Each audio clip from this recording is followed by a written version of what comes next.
Hello friends, कैसे हैं आप लोग? बिल्कुल फिट एंड फाइन, गुड। तो बच्चे, आज की क्लास एक मोस्ट अवेटेड क्लास है।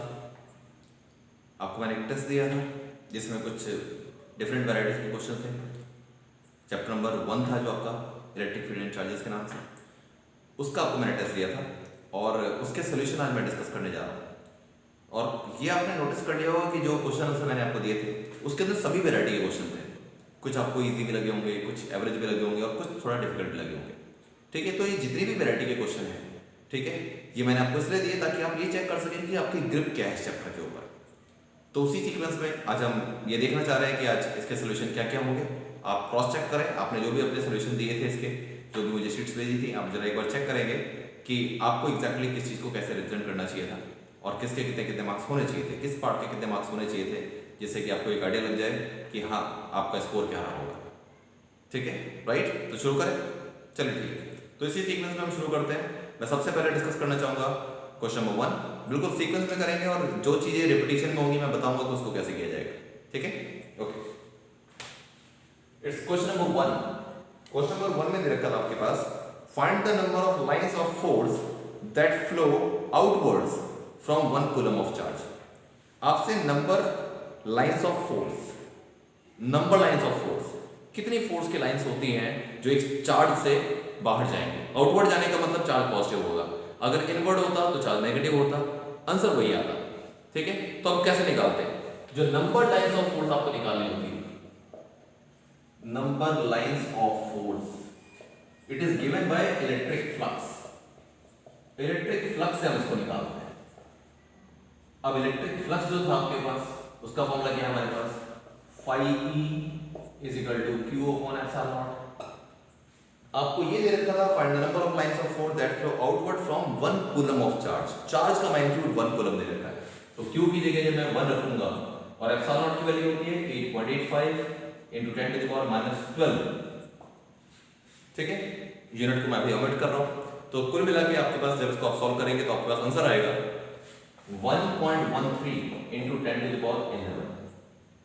These are the total number of lines of force that emit from 1 coulomb of charge। तो ये आपका आंसर होना चाहिए था। ठीक है बेटा, right. Come with the second question.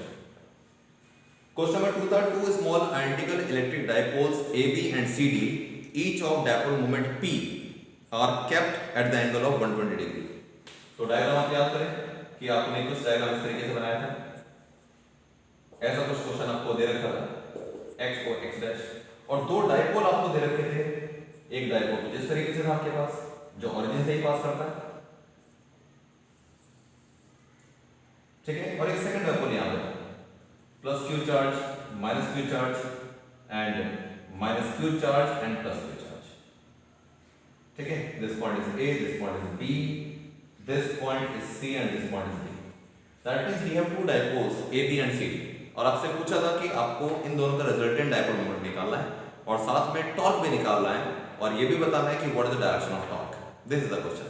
तो मैं आपको ये बताना चाहूंगा कि ये क्वेश्चन मैं पहले भी डिस्कस कर चुका हूं और वो क्वेश्चन आपको इसका सोल्यूशन कहां मिलेगा एग्जैक्टली मैं उसकी लोकेशन बता रहा हूं। You can check that video again and you will get the full solution with complete detail. ठीक है, so it is lecture number 11। जो आपके लेक्चर नंबर 11 था, आप इलेक्ट्रोस्टैटिक्स की वीडियो देखेंगे मेरे चैनल के ऊपर, that is Anil Kumar Sharma, I am writing it, Anil Kumar Sharma physics classes.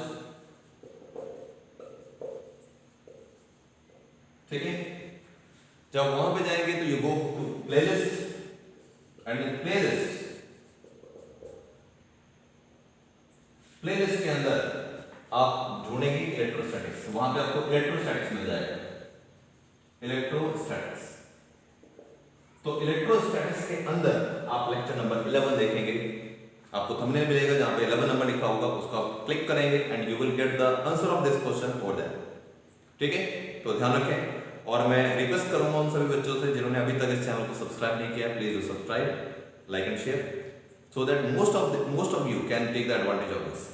ठीक है बेटा, तो जो चीजें मैं आपको बता रहा हूं उसकी मैं लोकेशन बता रहा हूं कि एग्जैक्टली आपको कहां मिल जाएंगे। कुछ क्वेश्चन मैं पहले डिस्कस कर चुका हूं, उसके सॉल्यूशन मैं आपको पहले बता चुका हूं, तो वो आपको बहुत डिटेल के अंदर वहां पे मिल जाएंगे, तो आप दोबारा से उस चीज को देख पाएंगे पूरी डिटेल के अंदर। ठीक है बेटा, जो क्वेश्चन मैंने डिस्कस नहीं किए अभी तक, जो ऐसे क्वेश्चन है जिनको मैं किसी भी क्लास में अभी तक मैंने डिस्कस नहीं किए हैं, उस टाइप को बताया होगा लेकिन एग्जैक्टली वो क्वेश्चन डिस्कस नहीं किया होगा, वो क्वेश्चन मैं आपको सोल्यूशन जरूर बताऊंगा इस वीडियो के अंदर। ठीक है बेटा, तो अब चेक करते हैं। क्वेश्चन नंबर 1 आपको मैंने बता दिया, क्वेश्चन नंबर 2 आपको लेक्चर नंबर 11 में एग्जैक्ट मिल जाएगा, same question without any change. ठीक है, अब बात करते हैं क्वेश्चन नंबर 3 की।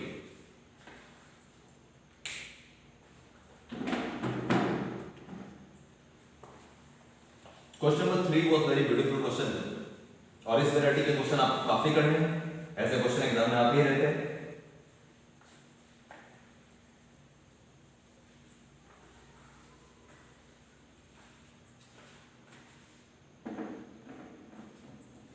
हाँ जी, तो क्वेश्चन नंबर 3 जो आपको 3 मार्क्स का क्वेश्चन था, इसमें आपको एक डायग्राम दे रखा है।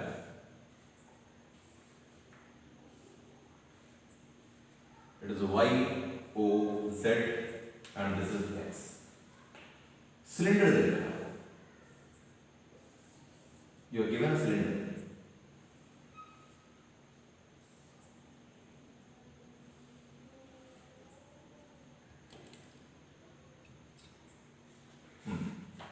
अब इसमें ये लेफ्ट साइड है, this is right side of the cylinder. From here to here first surface जो सिलेंडर की है वो ओरिजिन से 1 मीटर के डिस्टेंस पर है, और सिलेंडर की खुद की जो लेंथ है वो अगेन 1 मीटर की है। ओके, 1 मीटर आपके पास ये हो गया और 1 मीटर आपके पास ये हो गया। अब आपसे क्वेश्चन क्या पूछ रखा था, मैं पूरी डिटेल भर देता हूं उसकी। A hollow cylindrical box of length 1 meter and area of cross section 25 centimeter square। Area of cross section का मतलब ये जो एरिया है ये भी एरिया होगा, ये भी एरिया होगा। इस एरिया ऑफ क्रॉस सेक्शन की वैल्यू आपको दे रखी थी 25 centimetre square. So what is the task? पहली बात तो ये है कि सेंटीमीटर स्क्वायर ऐसा यूनिट में नहीं है, तो आपको उसको ऐसे यूनिट में कन्वर्ट करना पड़ेगा। तो हम इसको लिख लेंगे 25 into 10 to the power -4 metre square. Starting में ही कन्वर्ट कर ले तो इजी रहता है, नहीं तो बाद में तकलीफ हो सकती है। ठीक है, और क्या क्वेश्चन में था? Is placed in a 3 dimensional coordinate system as shown in the figure. The electric field in the region is given by, electric field आपको दे रखा है रीजन में 50x I cap,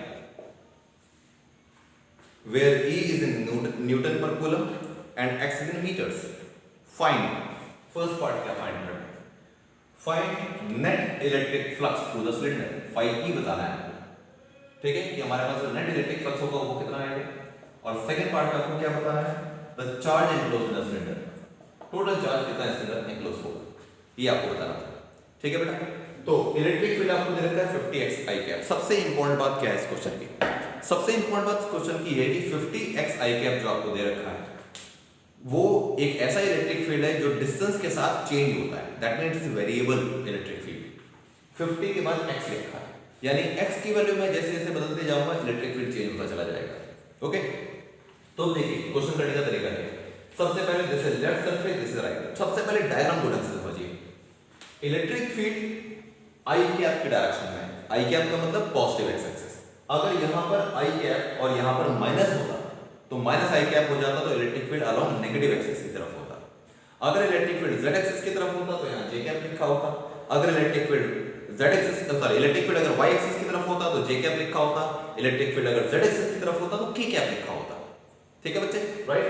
तो देखिए क्या होगा यहां पे, इलेक्ट्रिक फील्ड क्योंकि पॉजिटिव एक्सिस की तरफ था तो इलेक्ट्रिक फील्ड ओवरऑल ऐसे जाएगा, this is the direction of electric field. अब मैं दोनों सरफेस के ऊपर इलेक्ट्रिक फील्ड बनाता हूं।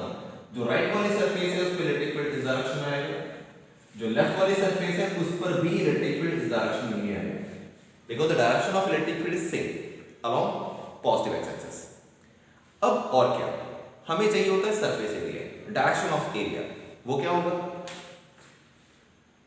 एरिया की डायरेक्शन आप कैसे लेते हैं? आउटवर्ड, जो एक क्लोज कंटेनर होता है उसके आउटवर्ड डायरेक्शन में। तो यहां पर आपके पास क्या था? इस सरफेस एरिया के डायरेक्शन में इसको लिख देता हूं यहां पर S, इधर क्यों रखा है? इसको लिखता हूं SR। SR का मतलब होता है surface area of right surface.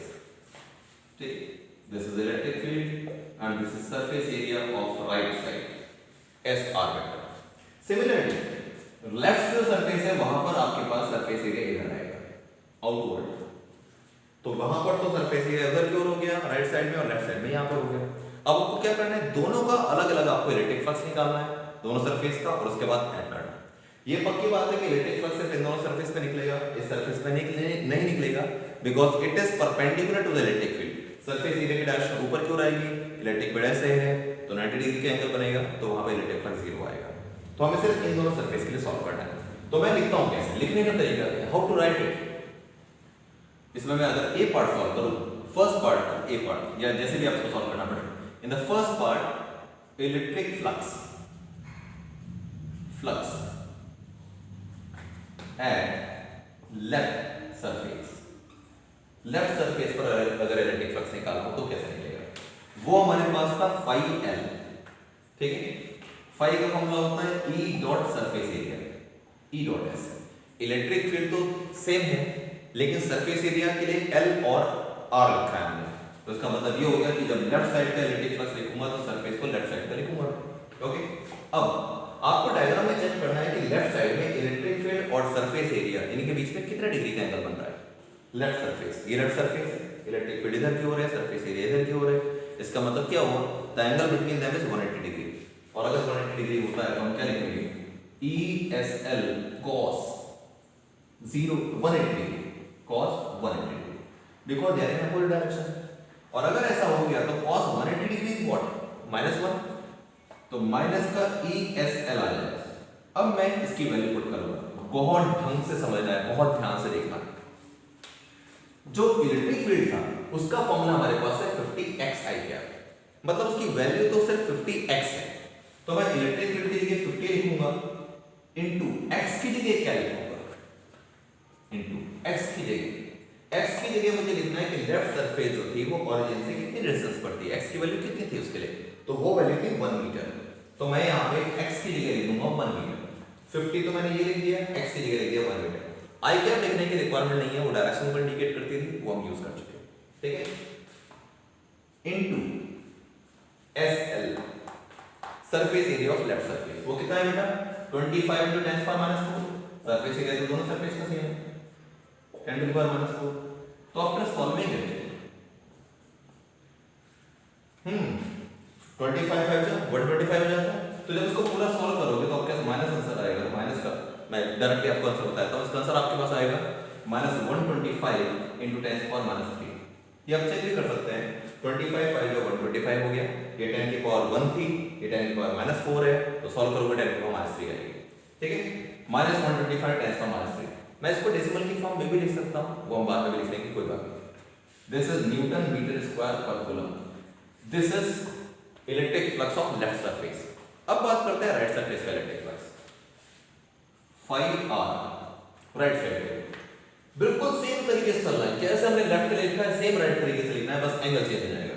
तो हमारे पास क्या था, E डॉट ऐसा लिखा था, तो उसकी जगह मैं SR लिख लूंगा, ओके, बट जरूर लगाएंगे आप।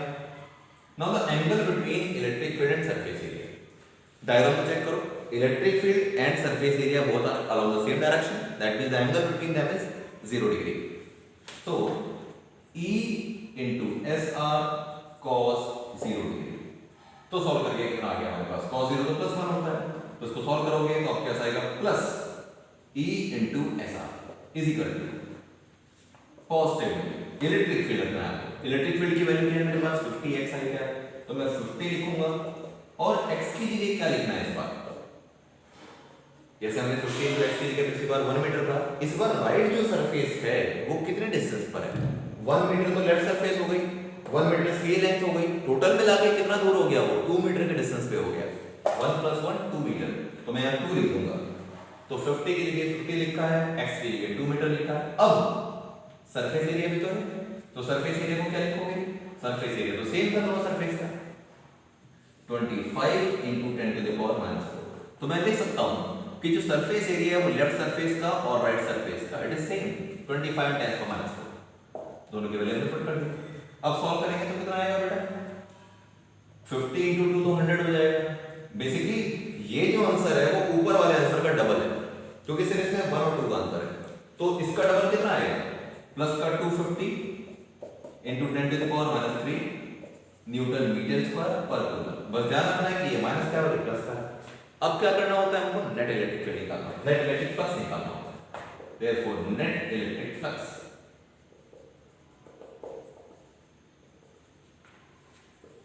फाई ई, फाई नेट लिख देता हूं मैं, इज इक्वल टू आएगा phi left plus phi right, phi left plus phi right. तो क्या होगा सॉल्व करके? सॉल्व करके हमारे पास आता है in case of phi L, phi L हमने कितना निकाला? -125 into 10 to the power minus 3 plus phi R कितना था? 250 into 10 to the power -3। तो फाइनली कितना सॉल्व करके आता है? माइनस का 125 प्लस का 250, प्लस का 125 है plus 125 into 10 to the power -3। That means if we write it like this 1.25 into 10 to the power -1, तो ये भी सही होगा। Final Newton metre square per coulomb, ये हमारे पास फाइनल आ जाता है। ठीक है बच्चे, अब फर्स्ट पार्ट तो हो गया, सेकंड पार्ट में क्या था? चार्ज निकालना है। ठीक है, कि what is the charge enclosed by the cylinder. तो चार्ज निकालना आसान है।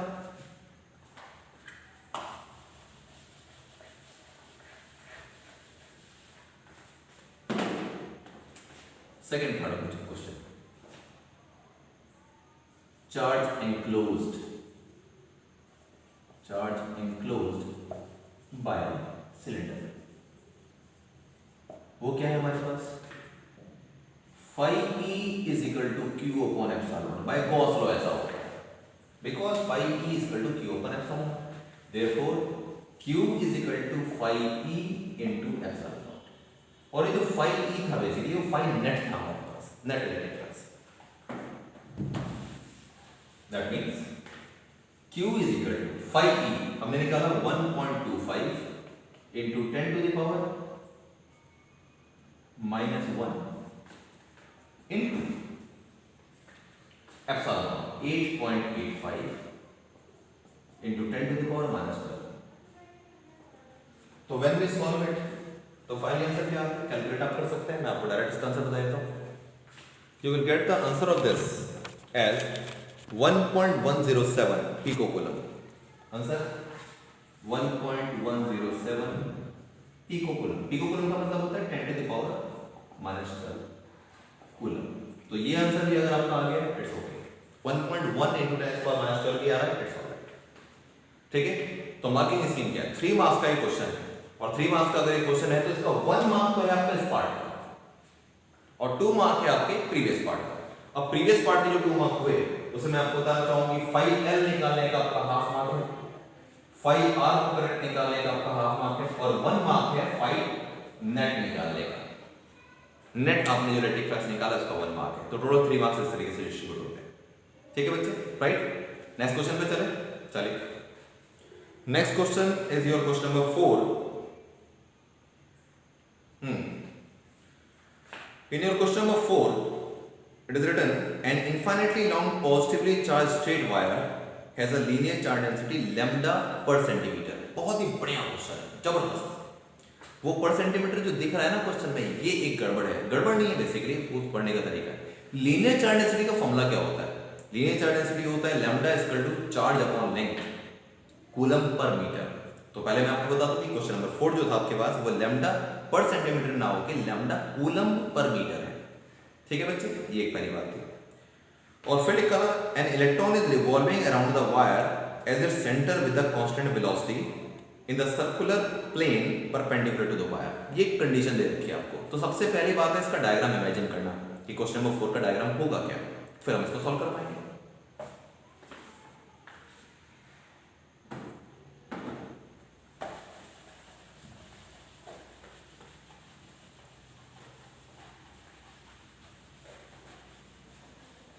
ठीक है, डायग्राम को ढंग से अगर हम बना लें तो फिर सॉल्यूशन इसका बहुत इजी है, very easy.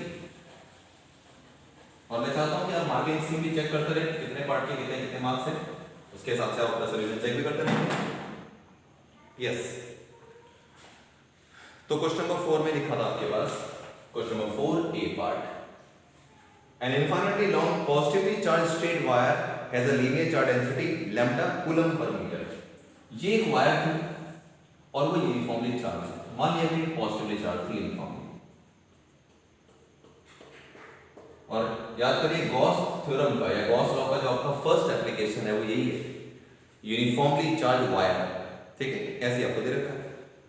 N electron is revolving around the wire as its centre with a constant velocity in the circular plane perpendicular to the wire. इसके चारों तरफ इसकी परपेंडिकुलर डायरेक्शन में इलेक्ट्रॉन घूम रहा है, इलेक्ट्रॉन, ये this electron is revolving around it, चारों तरफ घूम रहा है कुछ ऐसे। ओके,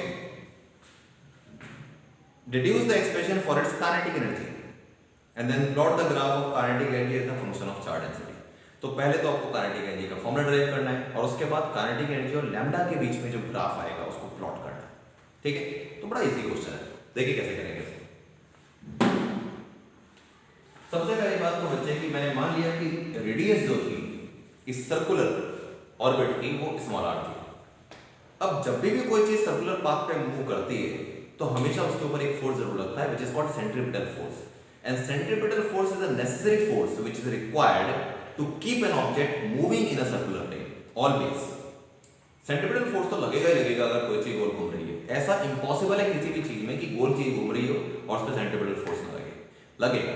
वो सेंट्रीपिटल फोर्स कई बार ग्रेविटेशन फोर्स के बराबर हो जाता है या ग्रेविटेशन फोर्स की वजह से लगता है, वो सेंट्रीपिटल फोर्स इलेक्ट्रोस्टैटिक फोर्स की वजह से लग सकता है। हमारे केस में क्या है, इलेक्ट्रॉन इतना छोटा है कि वहां ग्रेविटेशन फोर्स की हम जनरली बात नहीं करेंगे, लेकिन एक फोर्स तो वहां बहुत स्ट्रांगली लग रहा है, वो क्या है, वो है इलेक्ट्रोस्टैटिक फोर्स। तो चेक करिए, इलेक्ट्रॉन इसके ऊपर घूम रहा है तो इसके ऊपर अंदर की ओर एक फोर्स लग रहा है। ये इलेक्ट्रॉन चाहे यहां ले लें आप चाहे यहां ले लें, अंदर की ओर फोर्स जरूर लगेगा।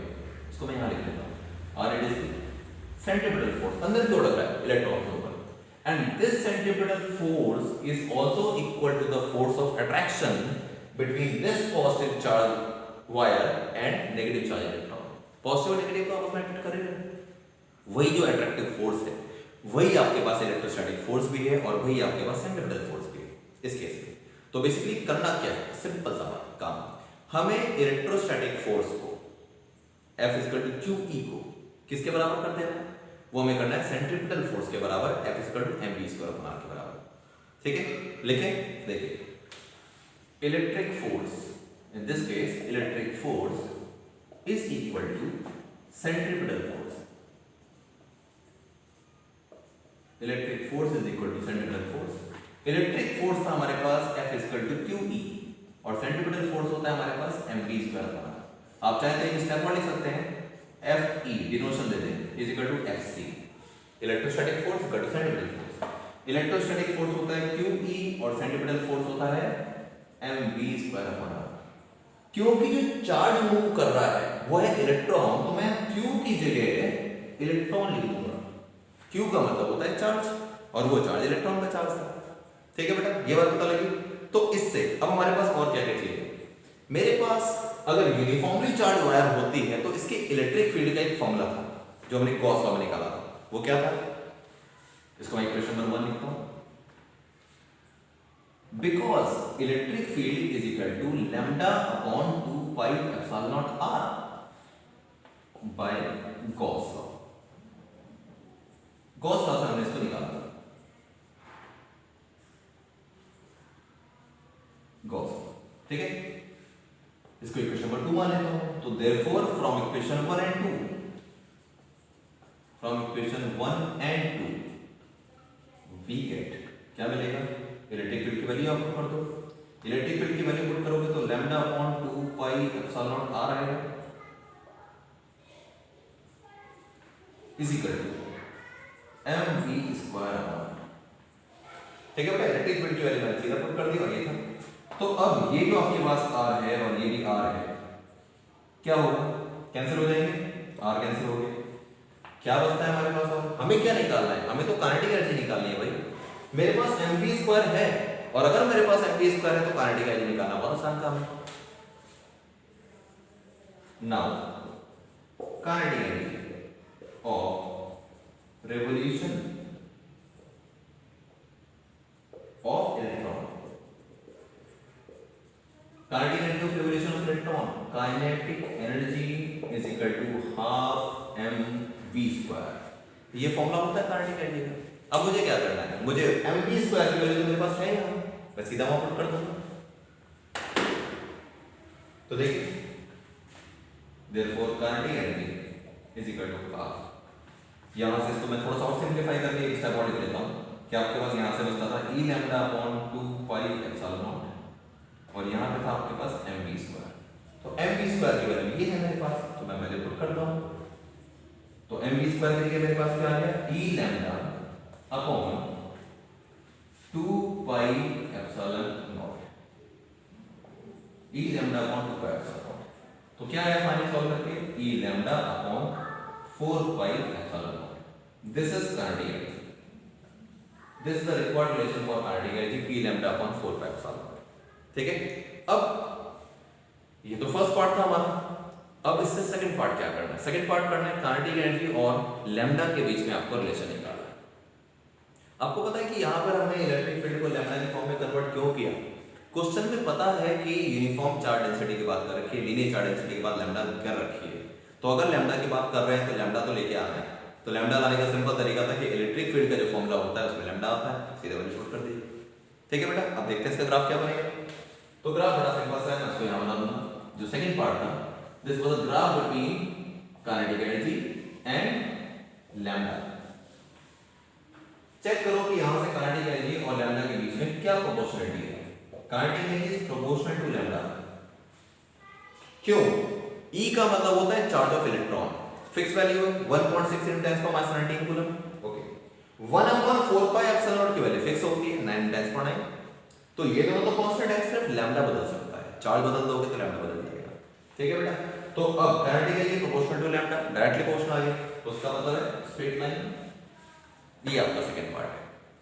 तो again this question is of 3 marks. अब उसका मार्क्स डिस्ट्रीब्यूशन किस तरीके से होगा, सीधी सी बात है कि यहां पर मेरे पास सबसे पहले ये जो कांसेप्ट है आपका, हाफ मार्क हम यहां ले सकते हैं। ठीक है, फिर हाफ मार्क आपको ये फॉर्मूला लिखने का मिल जाएगा। उसके बाद हाफ मार्क चाहे तो यहां दे दें आप, या फिर काइनेटिक एनर्जी का फाइनल आंसर निकालने का आपका 1 मार्क है। अब उसके बाद आपने इसको जैसे भी सॉल्व किया, 1 मार्क ही हो गया, हाफ मार्क हो गया, हाफ मार्क ही हो गया। डायग्राम बनाया, इट्स गुड। डायग्राम नहीं बनाया कोई बात नहीं, लेकिन डायग्राम बनाना चाहिए। और 1 मार्क हो गया आपके ग्राफ।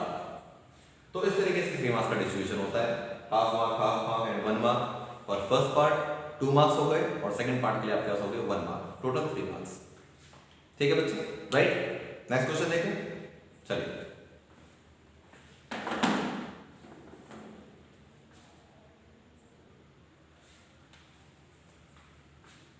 हाँ जी, so next question is your question number 5। Question number 5 में एक थ्योरेटिकल क्वेश्चन था, उसमें क्या लिखा हुआ है, state Gauss law in electrostatics, derive the expression for electric field due to uniformly charged infinite sheet of charge. Hence write the value of electric field between two parallel positively charged plane sheets. Two parallel oppositively charged plane sheets. Oppositively का मतलब होता है एक positive और एक negative, उसके बीच के electric field का आपको सिर्फ फॉर्मूला लिखना है, राइट द फॉर्मूला को लिखना। तो ध्यान रखिए, क्वेश्चन वाज ऑफ 5 मार्क्स और इस 5 मार्क्स का मैं आपको डिस्ट्रीब्यूशन बता देता हूँ। इसको मैं आपको करवाऊंगा नहीं ऑब्वियसली, क्योंकि ये सारी चीजें आप पढ़ चुके हैं। मैं आपको बता दूंगा कि किस वीडियो के अंदर आप इसको देख सकते हैं दोबारा, आपको सोल्यूशन कहाँ मिलेगा। बस मैं आपको इसकी मार्किंग स्कीम बता रहा हूँ कि किस तरीके से इसके मार्क डिस्ट्रीब्यूट होंगे। मार्किंग स्कीम आपके लिए इसलिए जरूरी है कि जब आप बोर्ड का एग्जाम देंगे तो आपको पता होना चाहिए कि आपको क्या लिखने पे क्या मार्क्स मिलते हैं। जब तक मार्किंग स्कीम का आइडिया नहीं हो सकता है कि आप शॉर्टकट में सोल्यूशन करते हो तो आपका सोल्यूशन सही होने के बाद भी फुल मार्क्स नहीं मिलेंगे। इस बात को ध्यान रखना है। यहीं पर हमारी जो कंपटीशन वाली अप्रोच होती है उससे हमारा बोर्ड थोड़ा अलग हो जाता है, क्योंकि बोर्ड में शॉर्टकट मारने के मार्क्स नहीं मिलते हैं और कॉम्पिटिटिव एग्जामिनेशन में हमको ऑब्जेक्टिव क्वेश्चन करने होते हैं तो वहां तो आपको सिर्फ आंसर निकालना, लेकिन बोर्ड में रिप्रेजेंटेशन के भी मार्क्स हैं। तो जो लोग अब तक शॉर्टकट मारते हैं वो बिल्कुल अवेयर हो जाए कि जिस तरीके से शॉर्टकट मार के आप कॉम्पिटिटिव एग्जामिनेशन की कोशिश करते हैं, बोर्ड में वैसे करने पे मार्क्स नहीं मिलेंगे। ठीक है, ये बिल्कुल क्लियर बात है। और ऐसा मैं नहीं कहूँगा, ऐसा हर कोई टीचर कहेगा जो भी बोर्ड की कॉपी करेक्ट करता है, जो बोर्ड के लिए पढ़ाता है। ठीक है बेटा, तो ध्यान रखिए, जो भी बोर्ड के हिसाब से पढ़ा रहा है ना आपको, वो पक्का बताएगा इस बात को कि आपको रिप्रेजेंटेशन बहुत ध्यान रखना है। रिप्रेजेंटेशन नहीं किया, आंसर ले आओगे, आधा नंबर मिल जाएगा, चाहे वो सही होगा। ठीक है, तो ध्यान रखना। अब मैं आपको बता दूं कि इसकी मार्किंग स्कीम क्या थी। फॉर क्वेश्चन नंबर 5 जो गॉस लॉ लिख रहे हैं आप, गॉस लॉ, इसके स्टेटमेंट क्या आपके पास है 1 मार्क, ठीक है।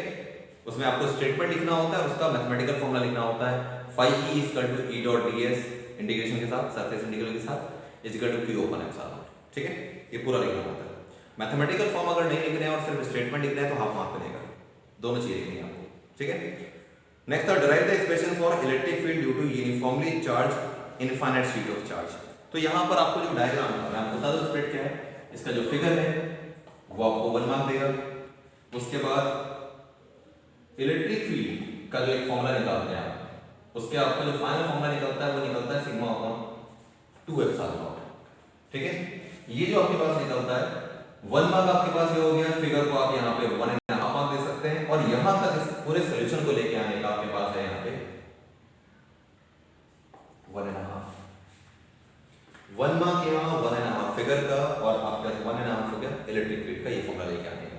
उसके बाद आपके पास जो उसका last part, this was the first part of the question, this is the second part of the question and this is the third part of the question. Third part में डायग्राम था कि एक पॉजिटिव चार्ज आपको sheet बतानी है और एक negative charge बनानी है, उसके बीच में आपको इलेक्ट्रिक फील्ड बताना है कितना आएगा। लेकिन आपसे क्वेश्चन में पूछा था राइट द फॉर्मूला, डेराइव नहीं बोला था, राइट द फॉर्मूला। तो इसका मतलब ये हो गया कि इसका सीधा आंसर जो इसके बीच में जो इलेक्ट्रिक फील्ड आता है उसका आंसर आपके पास आता है सिग्मा अपॉन एप्सिलॉन नॉट। ये फॉर्मूला आपको लिखना था। तो 1 मार्क आपका इस फॉर्मूले को करेक्ट लिखने का है 1 1.5 1.5 1 तो 3 and 1 हो गए 4 and 5 मार्क्स इस तरीके से डिस्ट्रीब्यूट होंगे, ठीक है बच्चे, right. Now move to the question number 6। Question number 6 में था what will be the electric flux passing through each surface of the tube when a positive point charge is kept at one of its vertices। सबसे पहली बात, ये question मैं discuss कर चुका हूं आपके साथ, मैं इसका आंसर बताऊंगा। एक्सप्लेनेशन के लिए आप वीडियो देख सकते हैं, मैंने पूरा एक्सप्लेनेशन दे रखा है कि एग्जैक्टली किस किस केस में चार्ज को कहां रखने के ऊपर कितना इलेक्ट्रिक फ्लक्स होगा, ठीक है। लेकिन फिलहाल मैं आपको इसका डायरेक्ट आंसर बता रहा हूं और आप वीडियो में इसको चेक कर सकते हैं। वीडियो का नंबर मैं आपको बता दूंगा, किस वीडियो नंबर पे आप इसको देख सकते हैं, किस लेक्चर नंबर पे आप इसको डिटेल में देख सकते हैं।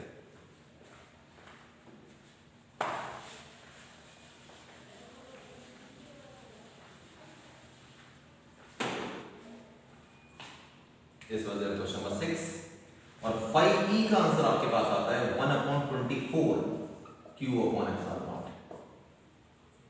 ये इसका आंसर है। क्वेश्चन सिर्फ 1 मार्क का था, तो अगर आपने इसका आंसर सही लिखा है तो आपको 1 मार्क मिल जाएंगे and if the answer is wrong तो बिल्कुल 0 मिलेगा। एग्जैक्टली यही आंसर चाहिए। मैं रिपीट करता हूं, क्वेश्चन क्या था, what will be the electric flux passing through each surface of the cube when positive charge is kept at one of its vertices. अगर ईच सरफेस की जगह ईच क्यूब होता तो इसका answer 1/8 q upon epsilon not होता, ठीक है, right बेटा। तो मैं आपको बता दूं कि आपका जो लेक्चर नंबर 20 है वहां पे आपको इसका एक्सप्लेनेशन मिलेगा। लेक्चर नंबर 20 उसको आप पूरा ढंग से देख सकते हैं, आपको डिटेल में इसका आंसर मिल जाएगा, किस तरीके से हम चीजों को सोचते हैं, एनालाइज कैसे करते हैं। ओके बच्चे, राइट। अब बात करते हैं हमारा क्वेश्चन नंबर 7। क्वेश्चन नंबर 7 मैंने आपको पूरा डिटेल में समझा रखा है अपने एक लेक्चर के अंदर, एक एक एस्पेक्ट। जो आपका क्वेश्चन नंबर 7 था, an atom was earlier assumed to be a sphere of radius of having a positively charged point nucleus of charge plus Ze at its center। ये क्वेश्चन वही है जो कि आपको मैंने बताया था कि आपका एनसीईआरटी का लास्ट ऑर्डर एग्जांपल है early model of an atom वाला, सेम क्वेश्चन है, ठीक है। और इसका आंसर आपको मिलेगा अगेन लेक्चर नंबर 20 के अंदर। लेक्चर नंबर 20 के अंदर आप इसका आंसर देंगे और मैं आपको इसकी मार्किंग स्कीम बता दूं कि इसकी मार्किंग स्कीम किस तरीके से रहेगी। This question is of 3 marks. तो फिगर सही बनाने का जो मैंने आपको इस वीडियो के अंदर बना रखा है उसको ढंग से चेक करेगा। फिगर बिल्कुल सही होने का आपको मिल जाएगा 1 मार्क। उसके बाद आपको इस क्वेश्चन में पूछ रखा है use Gauss theorem to find the electric field of this atom at a distance small r less than r from the centre of atom. यानी कि सिर्फ एक ही केस की बात हो रही है कि जब अंदर, यानी कि आपको गॉसियन सरफेस जो लेनी है वो एटम के अंदर लेनी है, ना तो हम सरफेस की बात कर रहे हैं ना आउटसाइड द सरफेस की बात कर रहे हैं, सिर्फ इनसाइड की बात कर रखी है। तो वहां पे ध्यान रखें, फिगर का तो आपका 1 मार्क हो गया और वहां पर आप ये जो करेंगे आपको निकालना था इलेक्ट्रिक फील्ड। तो इलेक्ट्रिक फील्ड का जो करेक्ट आंसर है, इलेक्ट्रिक फील्ड निकालने का जो आपका है वो है 1 मार्क। और उससे पहले इलेक्ट्रिक फील्ड निकालने से पहले क्या है, एक टर्म है वहां पर आपके पास है volume charge density. Volume charge density उसको करेक्ट निकालने का आपके पास 1 मार्क और है, तो 1 मार्क 1 मार्क 1 मार्क इस तरीके से 3 मार्क्स डिस्ट्रीब्यूट होंगे। इलेक्ट्रिक फील्ड का आंसर आपने एग्जैक्टली सही निकाला है 1 मार्क, वॉल्यूम चार्ज डेंसिटी बिल्कुल सही निकाली है यानी कि रो सही निकाला है तो 1 मार्क, और आपके पास फिगर आपने बिल्कुल सही बनाई तो 1 मार्क, 3 मार्क्स इस तरीके से डिस्ट्रीब्यूट होंगे। ठीक है, राइट। अब बात करते हैं क्वेश्चन नंबर 8 की। क्वेश्चन नंबर 8 में था आपके पास what will happen to a soap bubble when it is charged. अब ये 2 मार्क का क्वेश्चन है। सोप बबल को अगर आप चार्ज देते हैं तो उसको उस पे साइज पे क्या फर्क पड़ता है, क्या उसके ऊपर फर्क पड़ता है, साइज बढ़ जाएगा कम हो जाएगा क्या होगा। तो ध्यान रखिए 2 मार्क का क्वेश्चन है तो सीधा आंसर लिखने पर आपको पूरे 2 मार्क्स नहीं मिलेंगे। If your answer is correct 1 mark, if the explanation is also correct 1 more mark, ये तरीका है। ठीक है, तो चलिए देखते हैं इसका एक्सप्लेनेशन क्या है, मैं आपको पूरा बता रहा हूं, ढंग से समझिएगा।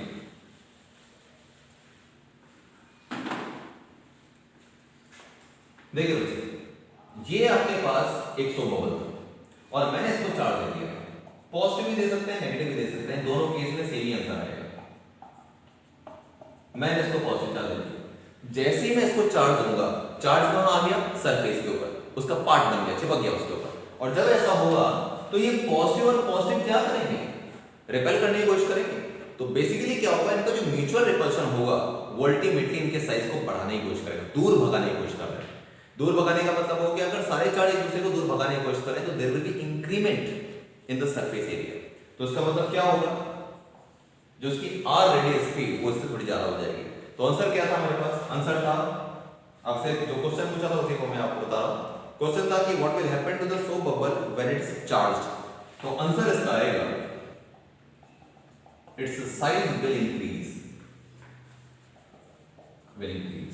और साइज की जगह अगर आप रेडियस भी लिख दें तो it's more correct, radius will increase और साइज विल इंक्रीज। ठीक है, चाहे पॉजिटिव रखो चाहे नेगेटिव रखो, चार्ज कैसा भी रखो। एक्सप्लेनेशन आपको देना पड़ेगा, due to mutual repulsion, due to mutual repulsion, mutual repulsion between the charges, between the charges, ये बताना पड़ेगा। ठीक है बेटा, तो 1 मार्क हो गया आपके पास इंक्रीजेस लिखने का और 1 मार्क हो गया आपके पास ड्यू टू म्यूचुअल रिपल्शन। ठीक है बेटा, 2 मार्क्स इस तरीके से। This was your question number 6, sorry question number 8। ठीक है, अब बात करते हैं कि आपका क्वेश्चन नंबर 9 क्या है। It is very important question, बहुत ही बढ़िया ब्यूटीफुल क्वेश्चन है आपका क्वेश्चन नंबर 9। और ढंग से देखते हैं, ढंग से इसको समझते हैं किस तरीके से इसको करना है।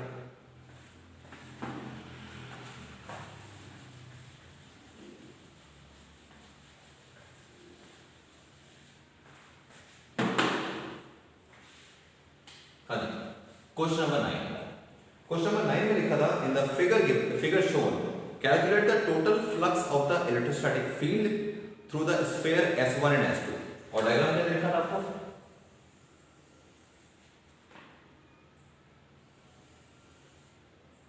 Common centre O and here we have a charge capital Q, surface S1, surface S2।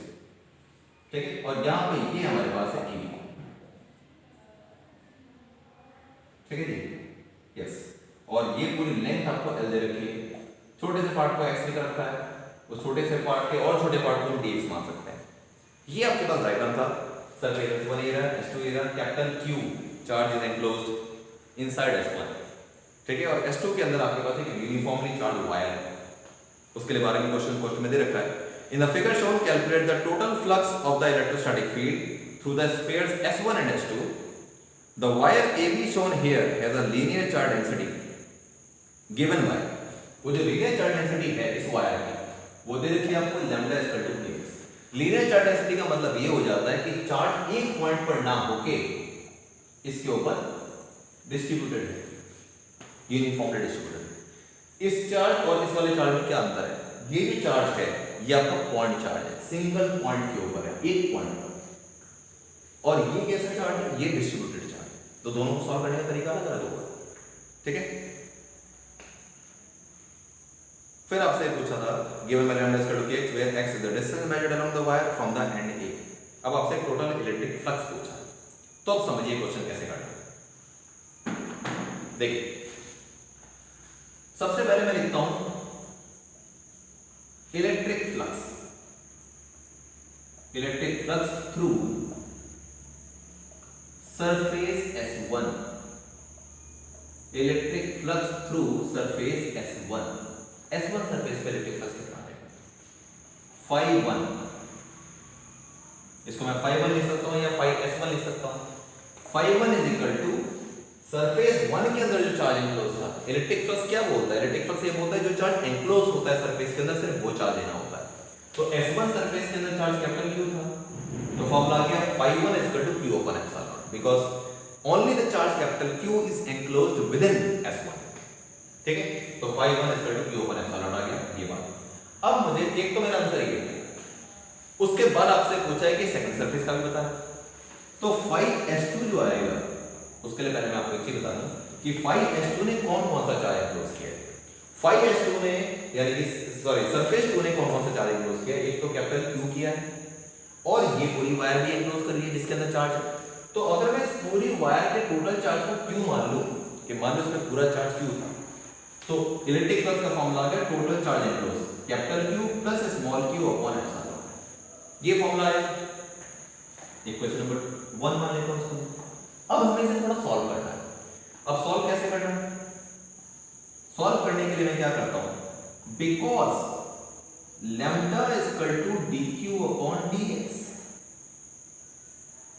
ये फॉर्मूला कैसे आया? कैसे आया ये फॉर्मूला? लीनियर चार्ज डेंसिटी का फॉर्मूला होता है चार्ज अपॉन लेंथ। छोटा सा चार्ज अगर dq ले लिया, छोटे से पार्ट का चार्ज, तो फिर छोटी सी लेंथ लेनी पड़ेगी dx। तो dq अपॉन dx आ गया, that means dq is equal to lambda dx। अब जरा हम इसकी वैल्यू पुट करेंगे। लैम्डा की वैल्यू तो बेटा क्वेश्चन में दे रखी है kx, पुट कर दो kx dx, dq is equal to kx dx। अब अगर मैं इसका इंटीग्रेशन करता हूं तो क्या आता है? क्योंकि मुझे dq से q चाहिए, मुझे क्या q चाहिए, on integrating both sides,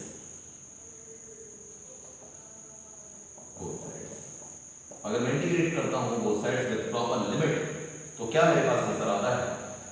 integration of dq limit 0 to q is equal to k is a constant, integration of x dx,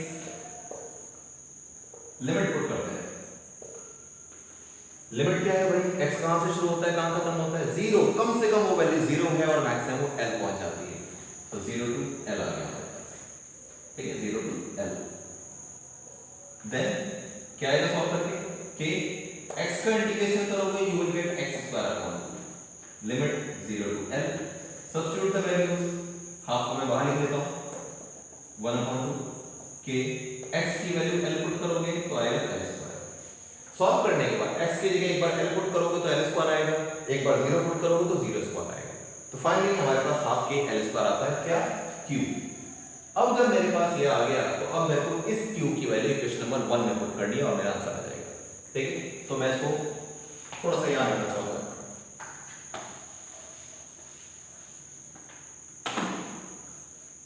Therefore, from equation 1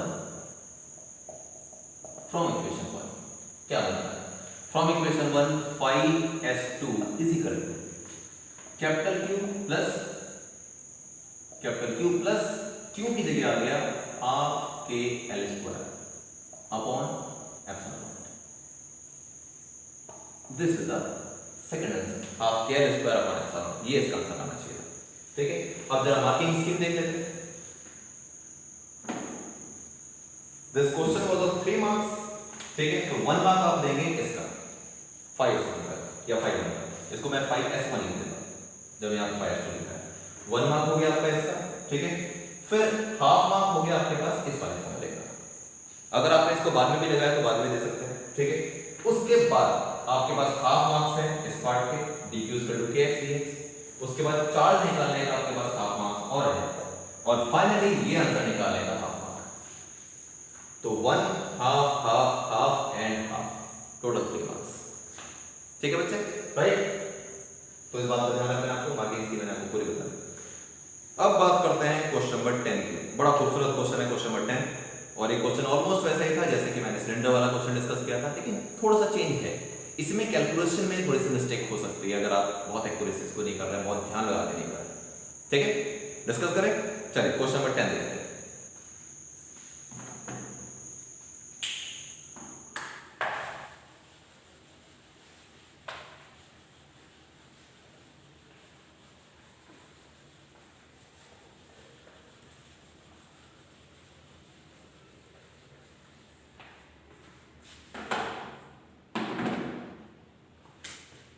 question number 10। Question number 10 में क्या given है आपको, एक diagram है।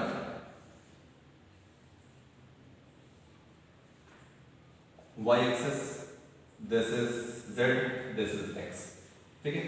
और एक आपको यहां पे क्यूब बना के रखा है।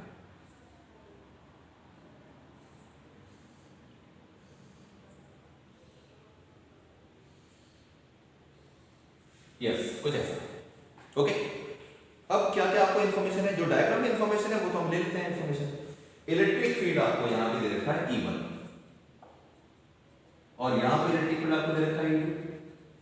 कितनी कमाल की बात है, ये पहला क्वेश्चन आपको मिल गया इस तरीके का जहां पे इलेक्ट्रिक फील्ड आपको E1 E2 दे रखे थे। हालांकि E1 E2 हम लिख सकते हैं, जो मैंने आपको लास्ट क्वेश्चन बताया था उसमें भी मैं E1 E2 लिख सकता था, या EL और ER लिख सकता था, क्योंकि दोनों की वैल्यू अलग अलग थी, ठीक है। इसी तरीके से यहाँ पर मैं इलेक्ट्रिक फील्ड को E1 E2 लिख रहा हूँ, क्योंकि इलेक्ट्रिक फील्ड की वैल्यू अलग आ सकती है, ठीक है। वो देखते हैं हम क्वेश्चन में जैसे आगे चलेंगे। सिर्फ इलेक्ट्रिक फील्ड आपको यहाँ पे दे रखा है, मैं क्वेश्चन को साथ साथ पढ़ रहा हूँ और हमें पता लग जाएगा कि इलेक्ट्रिक फील्ड हमने वहां ही क्यों बनाया, ठीक है। देखिए आपको क्वेश्चन में दे रखा है electric field in the given figure is directed along positive x direction. Positive x direction पे इलेक्ट्रिक फील्ड है and it is given by Ex is equal to 5ax plus 2b, 5a into x plus 2b, ये दे रखा है 5ax plus 2b, where E is in Newton per coulomb and x is in meter. A and B are constants with dimensions. Taking A is equal to 10 Newton per coulomb meter. A की value दे रखी है आपको 10 newton per coulomb metre और B की value आपको दे रखी है 5 Newton per coulomb. देखो दोनों की यूनिट इसलिए अलग अलग है क्योंकि B के साथ x नहीं है लेकिन A के साथ x है, ठीक है। अब calculate first part, electric flux निकालना है और net charge enclose by the cube निकालना है, वही बात है। तो अब क्या करना है आपको, देखिए सबसे पहली बात ये है कि मेरे पास ये E1 हो गया, ये E2 हो गया और आपको इसकी कुछ डायमेंशन दे रखी होगी कि इसकी लेंथ कितनी है। तो क्वेश्चन में इसकी लेंथ आपको दे रखी है 0.10 मीटर, 0.10 मीटर, डिस्टेंस पता होना चाहिए। तो ये भी 0.10 है तो ये भी 0.10 हो जाएगा, क्यों, क्यूब है भाई, ये क्यूब है तो 0.10 ये है तो 0.10 ये भी होगा। यहां भी लिख देता हूं इसको 0.10 मीटर। अब बात करते हैं कि सरफेस एरिया की डायरेक्शन क्या है, वो तो बहुत जरूरी है। तो सरफेस एरिया की डायरेक्शन हमारे पास ये है, यहां से आउटवर्ड इसको मैं S2 लिख लेता हूं, यहां से इधर आउटवर्ड S1, इससे लेफ्ट उससे राइट, ठीक है, जैसे हमने लास्ट क्वेश्चन में किया था बिल्कुल सेम तरीके। तो अब क्या करेंगे, सबसे पहले आप E1 E2 को अलग अलग सॉल्व करिए, क्योंकि अगर एक साथ सारी वैल्यू पुट करोगे तो फिर आपको कंफ्यूजन हो सकता है और न्यूमेरिकली मिस्टेक हो सकती है, मैथमेटिकल मिस्टेक हो सकती है, ठीक है। तो मैं क्या करता हूं, पहले E1 को सॉल्व कर लेता हूं, इसका मैं फर्स्ट पार्ट क्वेश्चन कर रहा हूं, first part of the question. E1 जरा देखते हैं, E1 के लिए मुझे क्या चाहिए, E1 का फॉर्मूला था 5ax प्लस 2b, ये बेसिक फॉर्मूला मेरे पास Ex का था, Ex। तो पहले मैं E1 और E2 निकाल लेता हूं। E1 आएगा, therefore E1 is equal to 5a, ये तो कांस्टेंट है, x की वैल्यू 1 वाले केस के लिए क्या है, 1 का मतलब this is first surface and this is second surface. First surface बिल्कुल उसी पॉइंट पर है जहां पर ओरिजिन है, तो ओरिजिन पे अगर सरफेस है x की तरफ नहीं है तो इसका मतलब x की वैल्यू हो गई 0, क्योंकि ये x के ऊपर आगे नहीं है, this is at origin. Origin पे कोई चीज होती है तो उसका कोऑर्डिनेट 0 होता है, ठीक है। तो इसका मतलब ये हो गया कि इसका x कोऑर्डिनेट 0 होता है, x 0 आ गया प्लस का 2b, तो ये तो पूरा 0 हो गया, सॉल्व करके कितना आ गया 2b, थोड़ा सा और सॉल्व कर लेते हैं।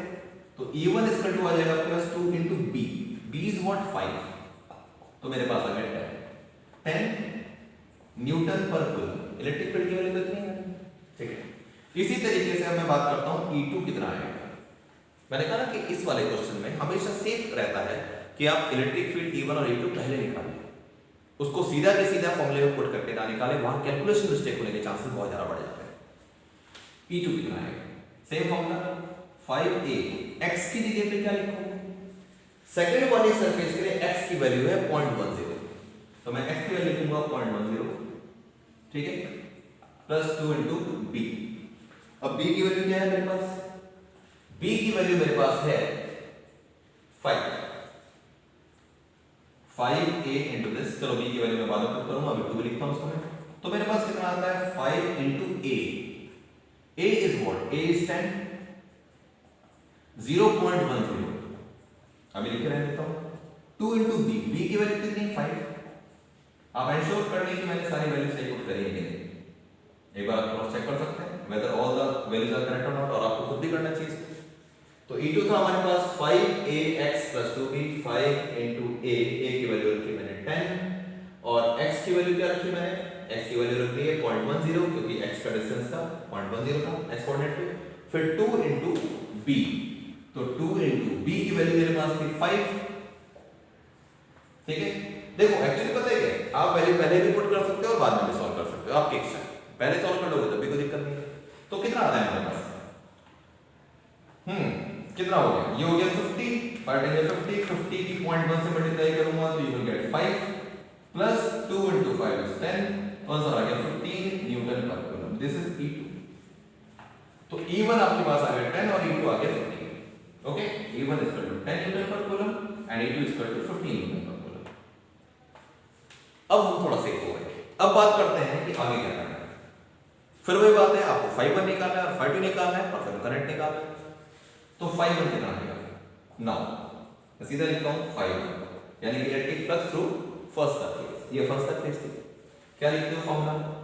E1 डॉट S1, यही होता है फॉर्मूला। ओके, तो क्या लिखोगे बच्चे? E1 S1 cos कितना? दोनों के बीच में कितने का एंगल है? 180 डिग्री का।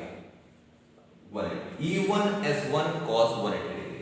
Then φ1 is equal to E1 की वैल्यू रख सकते हैं, लेकिन पहले क्या करते हैं? चलो रख लेते हैं। E1 की वैल्यू हमारे पास है 10। S1 कितना है आपके पास? S1 का मतलब सरफेस एरिया। देखो ये जो मेरे पास फर्स्ट सरफेस है और ये जो सेकंड सरफेस है, दोनों का सरफेस एरिया बराबर है, और दोनों का सरफेस एरिया हमारे पास कितना आएगा? 0.10 तो इसकी साइड है, तो एरिया कितना आएगा? 0.10 स्क्वायर, साइड स्क्वायर 0.10 का स्क्वायर। E1 की वैल्यू 10 थी, या लिख के दी। एरिया हो गया S1 के एरिया आपने 0.10 का स्क्वायर लिख दिया, और cos 180 होता है -1। तो when you substitute the values, तो φ1 हमारे पास कितना आता है? 10 into 0.10 का स्क्वायर आएगा 0.01, और ये -1 इधर ये पढ़ कर देगा माइनस। तो 10 की मल्टीप्लाई जब मैं 0.01 से करूंगा तो you will get -0.1 newton metre square per coulomb. 10 को जब 0.01 से मल्टीप्लाई करेंगे तो आपको 0.1 मिल जाएगा। अब इसके बाद φ2 कितना आया हमारे पास? φ2 निकालना है तो आपको फॉर्मूला है E2 डॉट S2। देखिए ऐसे जितने क्वेश्चन करेंगे स्ट्रांग हो जाएंगे। ऐसा कभी भी ऐसा नहीं होता कि एक क्वेश्चन ऐसा करके आप स्ट्रांग हो सकते हैं। 3-4 वैरायटी के क्वेश्चन कर लीजिए इसी टाइप के, तुरंत आप पक्के हो जाएंगे। तो E2 S2 cos S2 की जगह E2 S2 cos थीटा कितना है हमारे पास? इन दोनों के बीच में 0 डिग्री एंगल है। ओके, तो हमारे पास कितना है? अब वैल्यू पुट करो। E2 की वैल्यू कितनी थी बच्चे? E2 की वैल्यू थी 15। ओके, S2 की वैल्यू कितनी है हमारे पास? S2 की वैल्यू थी हमारे पास उतनी है जितनी S1 की वैल्यू थी, 0.10 स्क्वायर, सरफेस एरिया दोनों का बराबर इनटू cos 0 डिग्री इज +1। तो सॉल्व करके कितना? ये था 15, ये था 0.01, तो कितना आ गया? तो सॉल्व मल्टीप्लाई करोगे 15 की 0.01 से कितना आएगा? 0.15 आएगा, प्लस का 0.15 newton metre square per coulomb. This is φ2। ये φ2 निकल गया 0.15 newton metre square per coulomb. अब नेट इलेक्ट्रिक फ्लक्स निकालना है।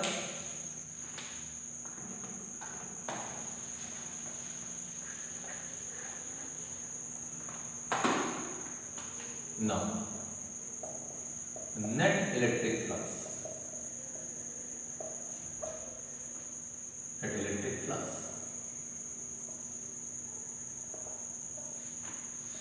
Phi E is equal to φ1 plus φ2। φ1 की वैल्यू क्या थी हमारे पास? φ1 की वैल्यू हमारे पास थी माइनस का 0.1 और φ2 की वैल्यू थी प्लस का 0.15। तो 0.1 को हम 0.10 भी लिख सकते हैं। तो बेसिकली मुझे 15 में से 10 को माइनस करना है। 15 में से 10 को माइनस करने के बाद कितना आएगा? 5 आएगा। तो सॉल्व करके आएगा प्लस का, ये बड़ा था 0.05 Newton metre square per coulomb. Marking scheme again अभी वही है जैसे मैंने आपको पहले बताया थी। E1 को 10 न्यूटन पर कूलम निकालने का हाफ मार्क है यहाँ पे, ठीक है। E2 को 15 न्यूटन पर कूलम निकालने का हाफ मार्क है, ठीक है। उसके बाद φ1 को 0.1 न्यूटन पर कूलम, अगर इसको आप अलग अलग भी नहीं निकाल रहे हो तो यहां तक पूरा सॉल्व करने का 1 मार्क है। हाफ मार्क ये हो गया, हाफ मार्क हो गया, 1 मार्क हो गया इसको सॉल्व करने का। और फिर 1 मार्क जो बचता है वो आपके पास है चार्ज निकालने का, ठीक है। तो चार्ज देखते हैं कितना आएगा।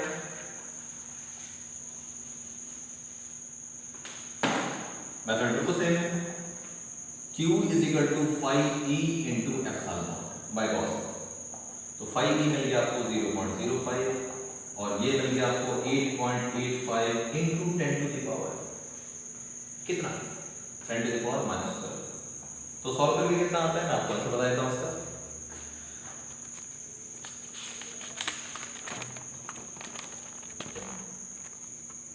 सॉल्व करके आपको आंसर मिलेगा 4.43 into 10 to the power -3 coulomb. 4.43 10 का -13। अगर डेसिमल के सेकंड प्लेस पे कोई मिस्टेक हो ओमिट कर सकते हैं, एक्सपोनेंट गड़बड़ नहीं होना चाहिए। हाँ वो आप देख सकते हैं कि अगर मैं इसको 44.3 लिख दूंगा तो 10 टू पावर -12 हो जाएगा। अगर मैं इसको 0.443 लिख दूंगा तो 10 पावर -12 हो जाएगा आपके पास। मतलब आप देखना पड़ेगा आपको कि आप इसको अगर डेसिमल इधर ले जाते हो तो -14 हो जाएगा डेसिमल राइट साइड। अगर मैं इसको डेसिमल एक प्लेस और ले जाता हूँ 44.3 कर देता हूँ तो 10 पावर -14 हो जाएगा। लेकिन इसको अगर मैं पहले ले जाता हूँ 0.44 कर देता हूँ तो 10 पावर -12 हो जाएगा। ये आपको देखना है सॉल्व करके कि एग्जैक्टली आप इसको जिस भी फॉर्म में लिखना चाहें। तो 1 मार्क इज दिस। तो टोटल ये 3 मार्क्स का क्वेश्चन होगा। इस तरीके से आपको इसको करना चाहिए, ठीक है बेटा। नेक्स्ट क्वेश्चन की बात करते हैं।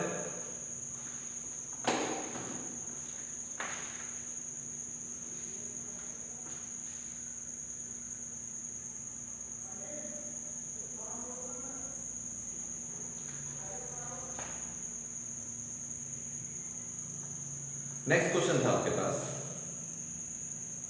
Just moment.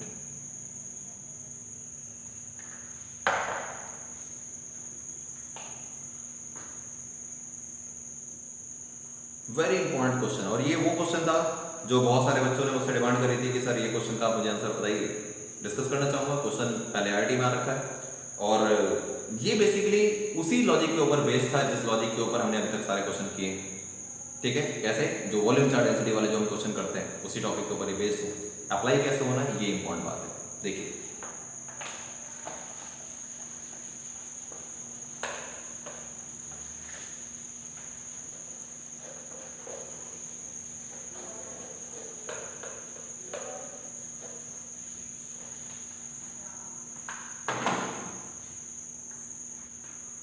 Yes, question number 11 जो आपको दे रखा है, उस क्वेश्चन नंबर 11 में था the region between two concentric spheres of radius A and B respectively has volume charge density rho is equal to A upon R। तो पहले तो डायग्राम समझते हैं, किसका डायग्राम क्या बन रहा है।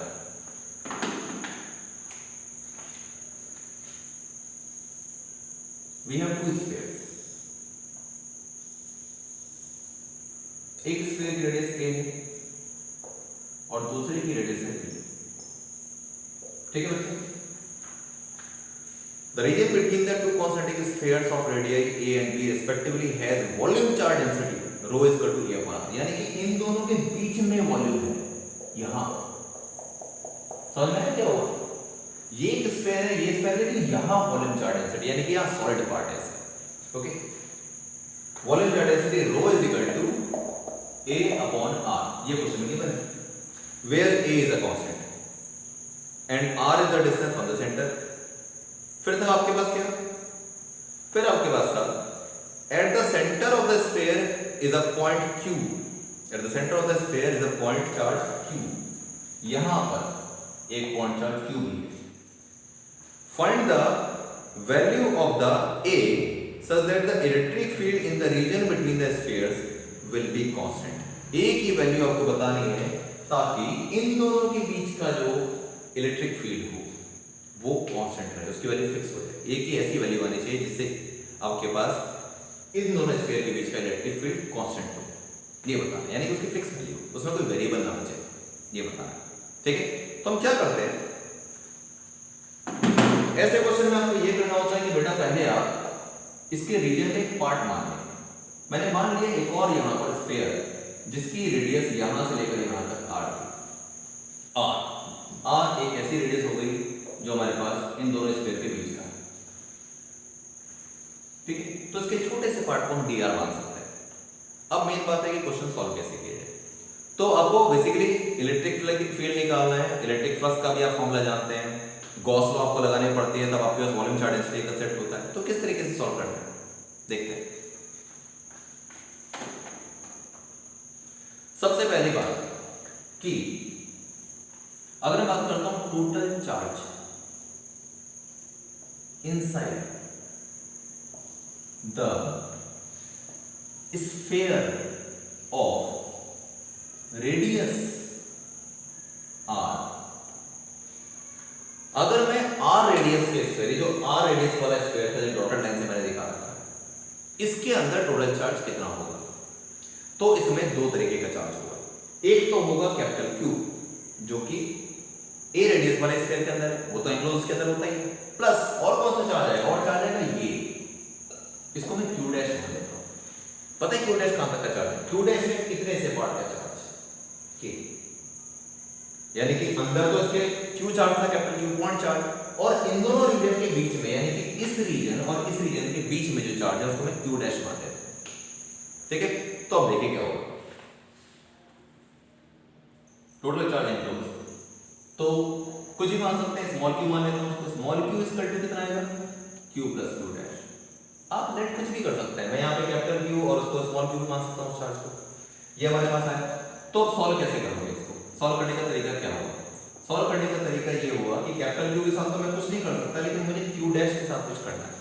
वॉल्यूम चार्ज डिस्ट्रीब्यूशन का यहां पर कांसेप्ट है, तो मैं डिस्कस करूंगा कि इसको एग्जैक्टली कैसे कैसे लिखा जा सकता है। मैं Q को लिखूंगा रो dV, पहले तो ये समझो, Q डैश को मैं लिखता हूं रो dV, क्यों, वॉल्यूम चार्ज डेंसिटी का फॉर्मूला बेसिकली होता है हमारे पास क्या, इसको आप चाहें अगर छोटे से चार्ज को, जैसे मान लो कि अगर मैं इसके छोटे से पार्ट को मैं dV मान लेता हूं उसके वॉल्यूम को, तो इसके चार्ज को dQ भी माना जा सकता है। तो आप लेट तो कुछ भी कर सकते हैं, मैंने Q डैश मान लिया चार्ज, तो Q डैश जो चार्ज था वो उसमें क्या था, उसकी विशेषता क्या थी, Q डैश चार्ज वो है जहां पर वॉल्यूम चार्ज डिस्ट्रीब्यूशन हो सकता है, चार्ज पूरे वॉल्यूम में फैला हुआ है। तो वॉल्यूम चार्ज डिस्ट्रीब्यूशन का फॉर्मूला क्या होता है, Q rho is equal to charge upon volume, ये बेसिक फॉर्मूला होता है। तो इसको हम चार्ज को हम लिख लेते हैं क्या, रो इनटू V की फॉर्म में। अब उसी चार्ज को अगर मैं वर्क करता हूं यहां पे कि इसको मैं डिफरेंशियल फॉर्म में लिखूं, तो ये ऐसा बन जाता है, अगर डिफरेंशियल फॉर्म में इसको लिखा जाए dq equal to rho dV। ठीक है, तो उस dq की जगह मैंने q डैश मान रखा है, तो आप चाहें तो dq भी लिख सकते हैं, मैटर नहीं करता। ठीक है, तो वो रो dV यहां पे आ गया। अब कहां से कहां तक की वैल्यू, मेन बात है कि आप कहां से कहां तक इसको इंटीग्रेट करना चाहेंगे। वॉल्यूम चार्ज डिस्ट्रीब्यूशन A से शुरू होता है और R तक खत्म होता है। R का मतलब हमने तो सिर्फ इतना स्फीयर ले रखा है ना, हम तो इसके लिए सॉल्व कर रहे हैं, तो वो A से लेकर R पे खत्म होता है, और अगर वो A से लेकर R पे खत्म हो रहा है तो मैं यहाँ पे A से R पे लिखूंगा, that means the volume charge distribution is from A to R। अगर आपको लगता है कि यहाँ पर लिमिट हमने A टू R क्यों लिखी है, वो तो रेडियस की लिमिट है, तो पोटेंशियल की बात नहीं, एक स्टेप आगे चल देते हैं, आपको पता लग जाएगा अपने आप। रो का मतलब क्या है, A upon R, rho is A upon R, और dV वॉल्यूम को कैसे मैं लिखूं, वॉल्यूम को लिखने का तरीका मेरे पास है एरिया इनटू लेंथ, और एरिया होता है हमारे पास 4 पाई r स्क्वायर, उसके लिए into length is dr, volume is equal to area into length. If there is small volume then area into small distance. अगर छोटे से पार्ट का मुझे वॉल्यूम लेना पड़ेगा तो डिस्टेंस को मैं लूंगा छोटा सा dr। ठीक है, यानी कि स्फीयर का छोटा सा जो पार्ट है इस रीजन का, r तो यहां तक हो गया, इसका भी अगर मैं छोटा सा एलिमेंट लेंगे तो dr कहलाएगा। ये कांसेप्ट बिल्कुल वैसा है जिस तरीके से आपने रिंग और डिस्क का मोमेंट ऑफ इनर्शिया निकालना था क्लास 11 के अंदर, एक छोटा सा एलिमेंट सेलेक्ट कर लेते थे। तो वहां भी हम उसके लिए जब हम डिस्क के लिए उसका डेरिवेट करते थे वहां पर हम लिखते थे कि 2 पाई x इंटू डी एक्स, यानी कि लेंथ रिंग की इंटू उसकी थोड़ी सी थिकनेस dx, वो पूरा मिलके आपके पास क्या हो जाता है, एरिया हो जाता है। तो ऐसे ही एरिया इंटू लेंथ को हम वॉल्यूम लिख लेते हैं। तो अब क्या है, dr है यहाँ पे, डिफरेंशियल फॉर्म किसका है, r का, रेडियस का। तो मैं रेडियस की लिमिट लिख दूंगा a से लेकर r तक। a से स्टार्ट होता है वॉल्यूम चार्ज डिस्ट्रीब्यूशन और r तक जाता है, जो हमने कंसीडर कर रखा है उसके साथ। अब जरा इसको सॉल्व कर लेते हैं। करिए इसको, क्या r से मैं पहले एक पावर कैंसिल कर दूं, q प्लस, ढंग से देखते रहना बेटा, ढंग से देखते रहना, बड़ा कंसेप्चुअल क्वेश्चन है। a और 4 पाई ये बाहर आता है, 4 पाई और कैपिटल ए तो बाहर आ गया, अंदर क्या बचा, लिमिट चल रही है a से लेकर r तक। 4 पाई a में कॉमन ले चुका हूं, इसमें से एक r बचा है और एक dr बचा है, r एंड dr, ये दो चीजें बची। आप लिख लेता हूं इसको, r को मैं ऐसे लिख लेता हूं, ठीक है ये। तो अब r का डिफरेंशिएशन कर, r का इंटीग्रेशन करोगे तो क्या आएगा आपके पास, r का इंटीग्रेशन करोगे तो r स्क्वायर बाय 2 आएगा, ठीक है। तो लिखो q is equal to capital Q plus 4 pi a r square upon 2, limit कहां से कहां, लिमिट आएगी a टू r,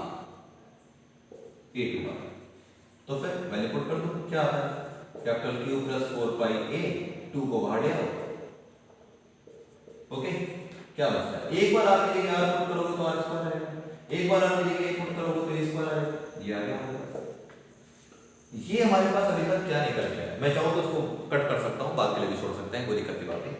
ये हमने वो चार्ज निकाला जो इसके और इसके मिलाने से बनता है, यानी कि पहली वाला जो स्फीयर है जिसकी रेडियस है उसके अंदर का चार्ज प्लस वो चार्ज जो कि r रेडियस के स्फीयर के अंदर आता है। बस ये पॉइंट चार्ज था और यहाँ पे वॉल्यूम चार्ज डिस्ट्रीब्यूशन था, चार्ज बिखरा हुआ था। और चार्ज बिखरने का मतलब क्या होता है कि जैसे पूरे में पॉजिटिव चार्ज तरीके से पूरे वॉल्यूम में, ऐसे बाहर भी हो सकता है पूरे ऐसा, ठीक है। तो चार्ज आपको मिल गया। अब क्या कंसेप्ट है आपके पास, गॉस लॉ क्या बोलता है, गॉस लॉ ये बोलता है कि phi e is equal to E dot ds is equal to q upon epsilon naught, ये फॉर्मूला होता है, उसको हम यूज करते हैं। बहुत ढंग से देखते रहिएगा।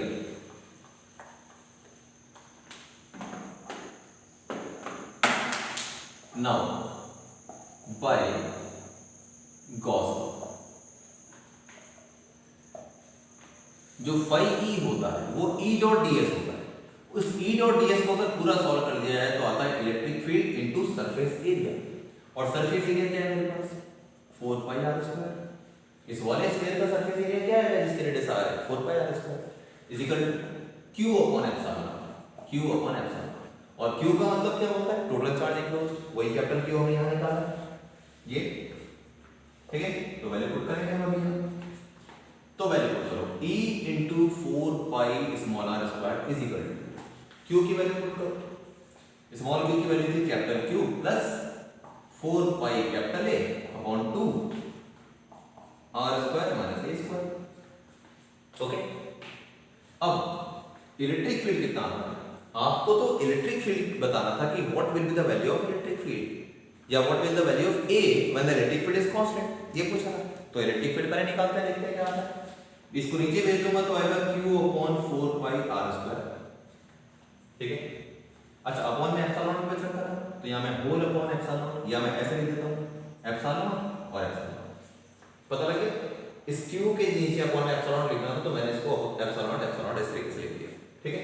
अब क्या आता है, इसको जब नीचे भेजोगे तो क्या आएगा q upon 4 pi epsilon naught r square, ठीक है, प्लस इसको नीचे इसके लिए आएगा तो क्या आएगा 4 पाई a अपॉन 4 टू जा 8 pi epsilon naught r square, ठीक है। 4 पाई a तो ऊपर था, 4 पाई r स्क्वायर की जब से मल्टीप्लाई होगी तो आ जाएगा 8 pi epsilon naught r square, और ब्रैकेट में क्या था आपके पास r square minus a square, ये पता लगा। अब देखिए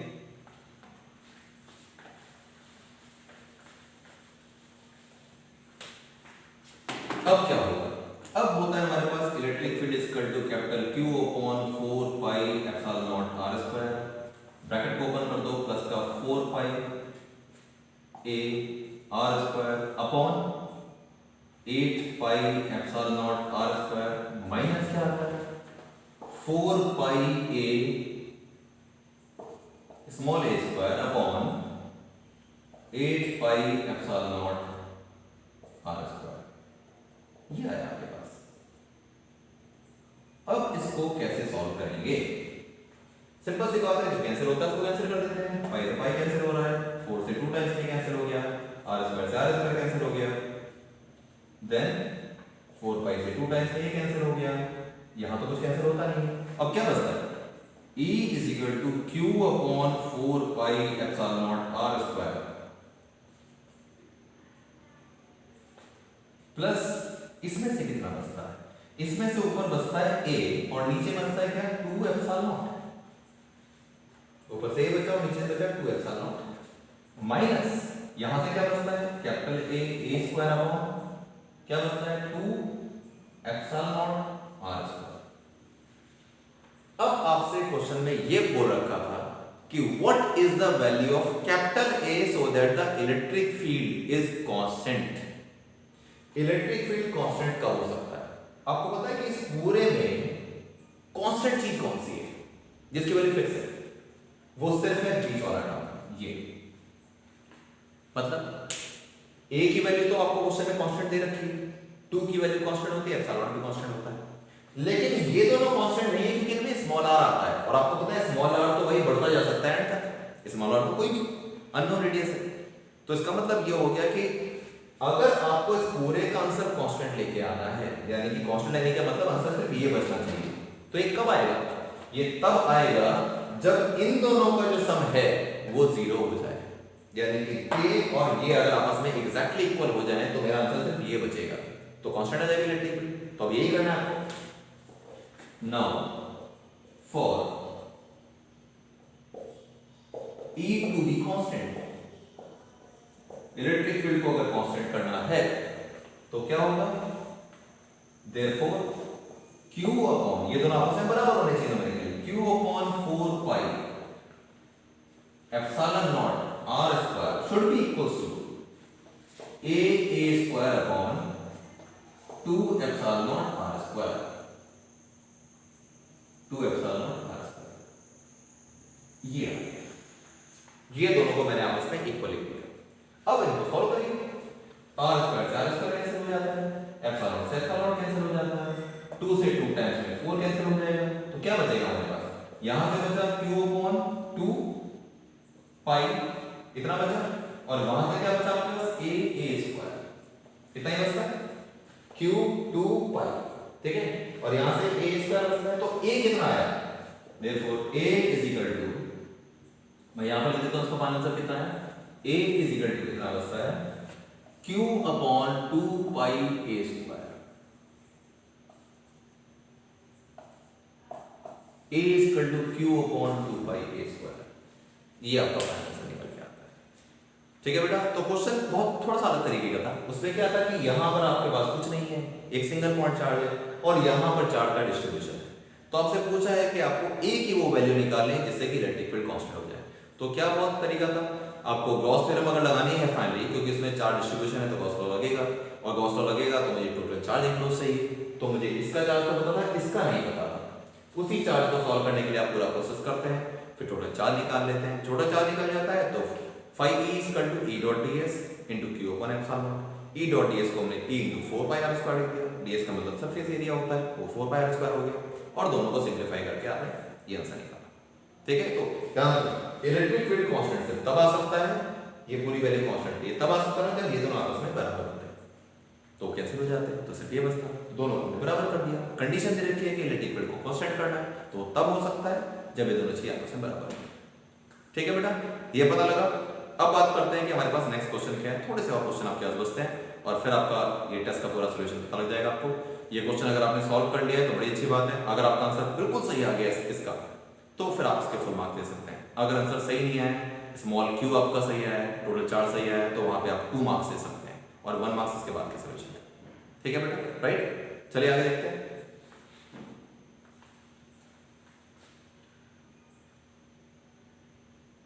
इसके बाद आपके पास जो नेक्स्ट क्वेश्चन है,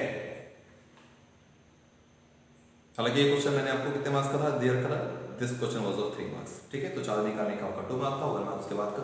क्वेश्चन नंबर 12 लिखा है इसके बाद आपके पास define electric dipole moment, derive an expression for electric field due to electric dipole at equatorial point, also give the angle between the direction of net electric field and dipole moment. 5 marks का question था।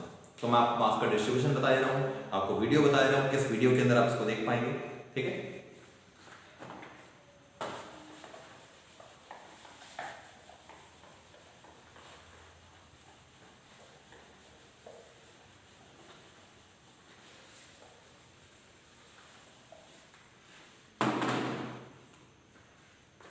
This was your question number 12. Question number 12, इसमें आपको electric dipole moment, electric dipole moment, इसकी definition का 1 mark है, ठीक है। उसके बाद डेरिवेशन, डेरिवेशन का आपके पास है 3 मार्क्स, और ध्यान रखिए उसको स्प्लिट कैसे करेंगे, फिगर के देंगे 1 mark plus electric field, electric field का जो आप फाइनल आंसर निकालेंगे इलेक्ट्रिक फील्ड वो आपका है 2 मार्क्स। डिस्ट्रीब्यूशन इस तरीके से, ठीक है। इलेक्ट्रिक फील्ड 2 मार्क्स और आपका फिगर 1 मार्क का 3 मार्क्स हो गए। और फिर जो लास्ट पार्ट था उसका आंसर मैं आपको बता रहा हूं, also give the angle between direction of electric field and dipole moment. जो आपका डायपोल मोमेंट होता है, जो आपका डायपोल मोमेंट होता है वो क्या होता है, डायपोल मोमेंट आप जो डायग्राम बनाते हैं उसमें डायपोल मोमेंट ये नेगेटिव चार्ज था, पॉजिटिव था, पॉजिटिव क्यू, तो डायपोल मोमेंट आता है इधर पे, और इस डायग्राम में नेट इलेक्ट्रिक फील्ड इधर आता है, तो इन दोनों के बीच में जो एंगल आता है, angle between E vector and E vector, उसका आंसर है 180 डिग्री। 1 मार्क आपका ये था, ठीक है। तो 5 मार्क्स से डिस्ट्रीब्यूट होते हैं, 1 मार्क का डेफिनेशन है, 3 मार्क्स का डेरिवेशन है, इसमें 1 मार्क फिगर और 2 मार्क्स उसका इलेक्ट्रिक फील्ड का डेरिवेशन, और फिर 1 मार्क आपके पास है लास्ट पार्ट। ये हो गया आपके 5 मार्क्स का स्प्लिट। अब बात करते हैं कि किस वीडियो में आप इसको देख पाएंगे। तो मैं आपको बताऊं कि आप किस वीडियो में इसका डेरिवेशन देख सकते हैं। इसका डेरिवेशन आप देख पाएंगे लेक्चर नंबर 8 एंड 9, ये लेक्चर नंबर 8 एंड 9 वो आप देखेंगे इलेक्ट्रोस्टैटिक्स का, तो आप इसमें इस पूरे डेरिवेशन को देख पाएंगे, ठीक है, राइट, और अपना आंसर उससे मैच कर पाएंगे। Question number 13, if the distance of the field point on the axis of dipole is doubled, by what factor will the electric field due to dipole change. 1 mark का question है, answer आएगा 1/8 times. क्यों? क्योंकि जो electric field होता है वो proportional to 1/r³ होता है फॉर डायपोल। तो अगर मैं r को 2r कर देता हूं तो आंसर 1/8 टाइम्स हो जाएगा। Therefore, when r is equal to when r dash is equal to 2r, तो उस केस में क्या आएगा, when r dash is equal to 2r, तो इलेक्ट्रिक फील्ड जो आएगा वो आपके पास आएगा E dash is equal to 1/8 E। पुराने वाले इलेक्ट्रिक फील्ड का 1/8 टाइम्स हो जाएगा, क्योंकि मैं 2 का क्यूब करूंगा तो 8 आएगा, ठीक है। तो 1 मार्क है आपके आंसर का, अगर आपने आंसर 1/8 टाइम्स लिख दिया, it's 1 mark. Number 14, a charge capital small q is placed at the center of the line joining two equal charges capital Q. Show that the system of the three charges will be in equilibrium if q is equal to -q/4। बड़ा important question था, मैंने आपको पहले ही बताया, पूरी एक video में मैंने आपको इसके बारे में डिस्क्रिप्शन दे रखा है, तो उसको आप देखें और वहां से आपको इसका सॉल्यूशन मिलेगा। This question is of 3 marks, distribution मैं बता दूंगा आपको। तो क्वेश्चन नंबर 14 जो आपका है, this you can see in lecture number, you can see in lecture number 12, lecture number 12 में आपको इसका आंसर मिलेगा, ठीक है। डिस्ट्रीब्यूशन आपको मार्क्स में बता देता हूं, आपके पास यहां था show that the system is in equilibrium, ये 3 मार्क्स का जो आपके पास था इसमें 1 मार्क है आपका फॉर फिगर, ठीक है। उसके बाद फोर्सेस को इक्वेट करने के आपके पास 2 मार्क्स है, तो 2 मार्क्स है फॉर सॉल्यूशन, उसको आप चेक करेंगे और देख लेंगे कि बिल्कुल सेम आपने लिखा है कि नहीं जैसा वीडियो में, राइट बेटा। सो आज के लिए इतना काफी है आपके पास। पूरे की पूरी जो टेस्ट आपके पास शीट थी उसका मैं आपको सॉल्यूशन बता चुका हूं, जो टिपिकल क्वेश्चन थे वो मैं बता चुका हूं, जो क्वेश्चन मैं पहले बता चुका हूं उनका मैं आपको वीडियो का रेफरेंस दे चुका हूं कि कौन सी वीडियो में आप उसको देख सकते हैं, ठीक है, तो ध्यान रखें। आपसे रिक्वेस्ट है मेरी कि जिन बच्चों ने अभी तक इस चैनल को सब्सक्राइब नहीं किया है उसको सब्सक्राइब करें। It is Anil Kumar Sharma physics classes, वहाँ पर आप चाहें उसको सब्सक्राइब करें। और उसके बाद हर एक चीज़ वहाँ पे इस जो मैंने आपको आज लेक्चर दिया है इसके अंदर आप देखें कि मैंने किस क्वेश्चन के लिए आपको कौन सा लेक्चर बताया, कि वापस को देखें, उसको डिटेल में एक बार ज़रूर देखें। और आप एंश्योर करें कि अब इस वीडियो के बाद आपके पास उस शीट का कोई डाउट नहीं रहना चाहिए। ठीक है बेटा, तो ऐसी क्लासेस अपनी और भी होंगी, हम लाइव लेसन पे लेंगे, हम आपस में कंटेंट भी करेंगे एक दूसरे से, हम आपसे बात करेंगे। कुछ अलग आपके पास प्रोसेस होंगे जिसकी वजह से जिसमें ये होगा कि आप मुझसे क्वेश्चन पूछ भी सकते हैं, मैं आपको उसका सोल्यूशन बताऊंगा, हम इंटरेक्ट कर सकते हैं आपस में। ये सब चीज़ें चालू होने वाली है। तो तब तक मैं आपको बताऊं कि इस वीडियो को आप बहुत फ्रूटफुल वे में यूटिलाइज करें और पूरी वीडियो देखें। इसलिए पूरी वीडियो देखनी ज़रूरी है क्योंकि ऐसा हो सकता है कि आपने कुछ क्वेश्चनों के सोल्यूशन सही किए हों या आपको लगता है कि वो सही है, लेकिन क्या वो एग्जैक्टली सही है ये ज़रूरी है। अगर वो एग्जैक्टली सही नहीं है तो हो सकता है 3 में से 2 मार्क्स मिले, हो सकता है 3 में से 1.5 मिले। तो ऐसे ही मार्क्स छोटे छोटे कट कट के वो इतने कम रह जाते हैं कि बाद में रिजल्ट जो आता है वो अनएक्सपेक्टेड आता है। ठीक है बेटा, तो मेरी रिक्वेस्ट है आपसे कि आप हर इस वीडियो को पूरी ढंग से देखें और जो मैंने लेक्चर का रेफरेंस दिया है उसको दोबारा ढंग से देखें अगर आपके उस पर डाउट रह गए तो। ठीक है बेटा, तो तब तक के लिए अपना बहुत ध्यान रखिए और बहुत जल्दी हम फिर दोबारा मुलाकात करेंगे आपस में। तब तक के लिए शुक्रिया, take care, all the best.